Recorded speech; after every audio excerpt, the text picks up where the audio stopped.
ایک مسنون طریقہ اور بھی ہے جس کو کہتے ہیں ختنہ، ان کو ختان کرے، لیکن ختنے کے لیے بھی بہترین وقت جو ہے وہ 7واں دن ہے۔ مستحب یا سنن یہ ہے کہ 7ویں دن جو ہے ان کو ختنہ کیا جائے۔ کیوں؟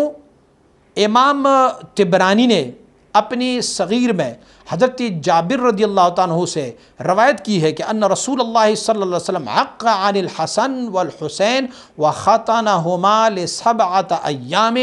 حاکم نے اس کو روایت کیا ہوا ہے اور بہقی نے بھی اس کو حضرت عائشہ صدیقہ رضی اللہ عنہا سے روایت کی ہے کہ حضور نبی اکرم صلی اللہ علیہ وسلم نے عقیقہ فرمایا تھا امام حسن رضی اللہ عنہ سے بھی اور امام حسین رضی اللہ عنہ سے بھی ل7 ایام، 7 دنوں کے بعد 7ویں دن، اور اسی طرح ان کو 7ویں دن ختنہ بھی فرمایا تھا۔ ایک مسئلہ یہ بھی حل ہوا ہے کہ ہمارے ہاں ایک کام یہ بڑے زور و شور سے کہ جی عقیقہ جو ہے وہ والد کرے والد کرے والد کرے، لیکن اگر والد نہ کرے تو نانا کو بھی اختیار دیا گیا ہے کہ وہ اپنے نواسے کی طرف سے عقیقہ کر لے۔ یہ بھی اس حدیث شریف سے ثابت ہو جاتا ہے، اور جائز ہے کہ یؤخر عنہ، 7ویں دن کے بعد ختنہ کر لے۔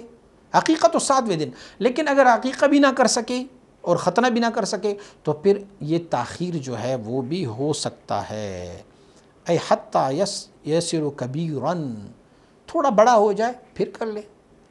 مخالفتا للیہود فإنہم یجعلون فی ھذا الامر، لیکن مخالفت کری یہود کے ساتھ کہ یہود جو ہے وہ بڑی عجلت کرتے ہیں۔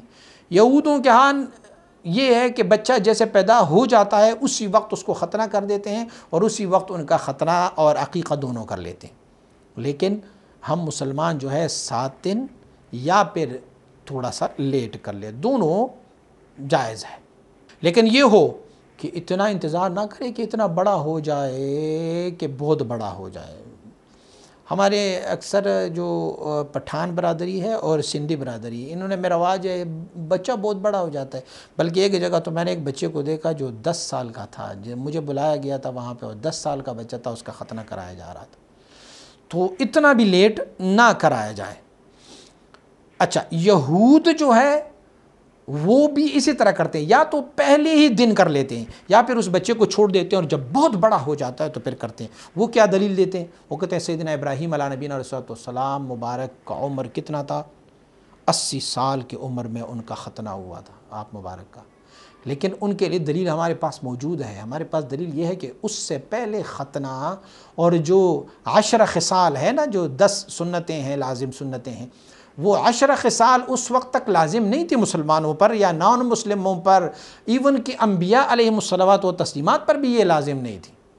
تو سیدنا ابراہیم علیہ نبینا علیہ السلام پہلی شخصیت ہے جس کو اللہ کریم نے یہ چیزیں ان پر لازم فرمائے اور انہوں نے کی۔ دلیل یہ ہے کہ اسی لیے کہ فَهُوَ أَوَّلُ مَنْ اخْتَتَنَا، وہ سب سے پہلا بندہ ہے جس کو اللہ کریم نے ختنے کا حکم دیا ہے، تو اسی لیے انہوں نے 80 سال کی عمر میں ختنہ کیا۔ تو سیدنا ابراہیم علیہ نبینا علیہ السلام کی فضیلت ہے کہ انہوں نے باوجود کہ سن کبارت میں 80 سال کی عمر میں بھی اللہ رب العزت کے احکام کے آگے سر تسلیم خم کیا اور ختنہ آپ نے فرمائی ہے۔